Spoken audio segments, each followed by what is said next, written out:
മാനവലോകത്തിൻ്റെ ചരിത്രങ്ങളിൽ പല മനുഷ്യരും കുപ്രസിദ്ധി ആർജിക്കുകയും പ്രസിദ്ധി ആർജിക്കുകയും ചെയ്തിട്ടുണ്ട്. അവരുടെ ജീവിത പാന്താവുകളിൽ രാജാവായിട്ടും സൈന്യാധിപന്മാരായിട്ടും ഒക്കെ പലരും പ്രസിദ്ധി ആർജിച്ചിട്ടുണ്ട്. എന്നാൽ ഈ വർത്തമാനകാല ചരിത്രങ്ങളിൽ ദ്രാവിഡ സംസ്കാരത്തിന് വലിയ സ്വാധീനത സൗത്ത് ഇന്ത്യയിലുണ്ട്.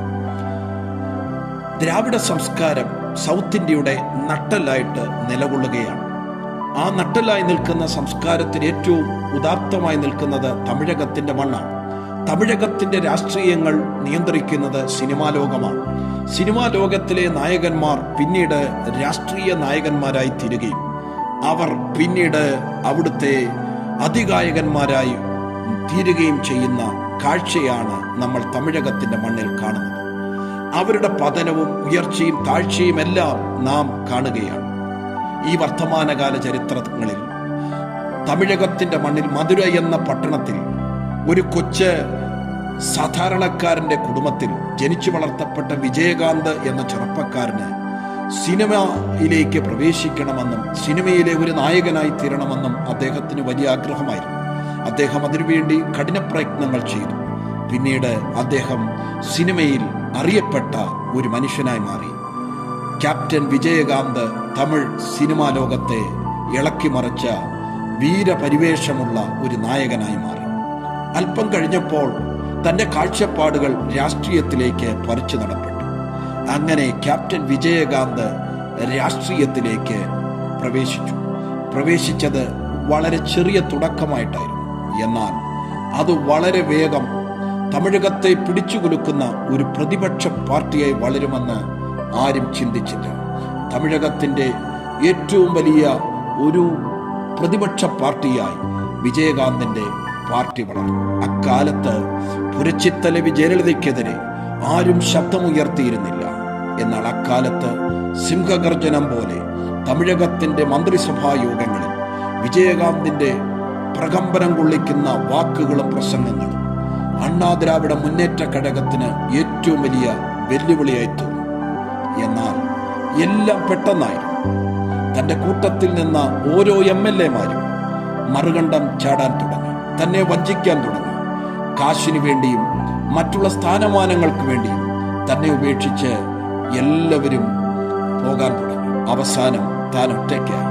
തൻ്റെ അവസാന നാളുകളിലെ രാഷ്ട്രീയ വേദികളിൽ പൊട്ടിക്കരയുന്ന ഒരു മനുഷ്യനെ നമുക്ക് കാണാൻ കഴിയും. രാഷ്ട്രീയ ലോകം തന്നെ കൈവിട്ട കാലം, കൂട്ടത്തിൽ നിന്നവർ തന്നെ കൈവിട്ട കാലം, ഒറ്റയ്ക്ക് പൊരുതാൻ വിധിക്കപ്പെട്ട ഒരു പടയാളിയെ പോലെ ക്യാപ്റ്റൻ വിജയകാന്ത് യുദ്ധമുഖത്ത് കണ്ണുനീരോടെ നിൽക്കുന്ന കാഴ്ചകൾ നാം കണ്ടിട്ടുണ്ട്. ഈ ലോകത്തിൻ്റെ രാഷ്ട്രീയങ്ങൾ ഇങ്ങനെയാണ്. അത് വലിയൊരു പാഠമാണ്.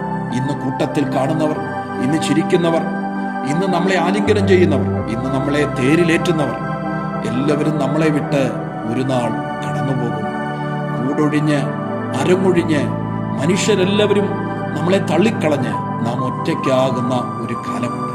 അതാണ് വിജയകാന്തിൻ്റെ ചരിത്രം നമ്മളെ ഓർപ്പിക്കുന്നത്. എന്നാൽ 2024 വർഷങ്ങൾക്ക് മുൻപ് ഒരു നേതാവിനെ പരിചയപ്പെടുന്നുണ്ട്. ആ നേതാവിൻ്റെ പുറകെ ആയിരങ്ങൾ കൂടി, തൻ്റെ പുറകെ ശിഷ്യഗണങ്ങൾ കൂടി. താൻ ആരെയും ഉപേക്ഷിച്ചില്ല.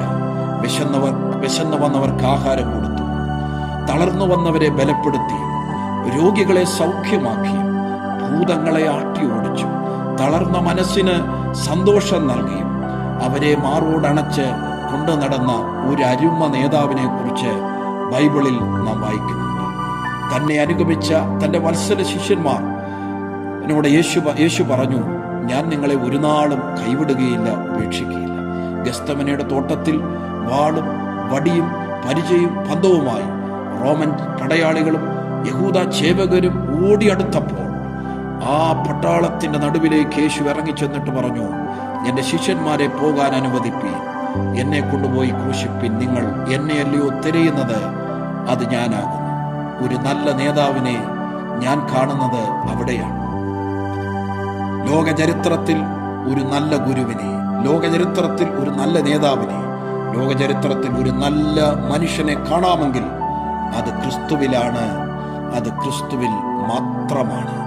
അനുഗമിക്കാൻ കൊള്ളാവുന്ന ഒരു നല്ല നേതാവ്, പ്രസംഗിക്കാൻ കൊള്ളാവുന്ന ഒരു നല്ല നേതാവ്, വിശ്വസിക്കാൻ കൊള്ളാവുന്ന ഒരു നല്ല നേതാവ്, ഒരിക്കലും കൈവിടാത്ത, ഉപേക്ഷിക്കാത്ത ഒരു നല്ല നേതാവ്, തൻ്റെ വാക്കുകൾ, പറഞ്ഞ വാക്കുകൾ ജീവൻ കൊടുത്തും നിറവേറ്റിയ ഒരു നല്ല നേതാവ്. ആ നല്ല നേതാവ് ക്രിസ്തു മാത്രമാണ്.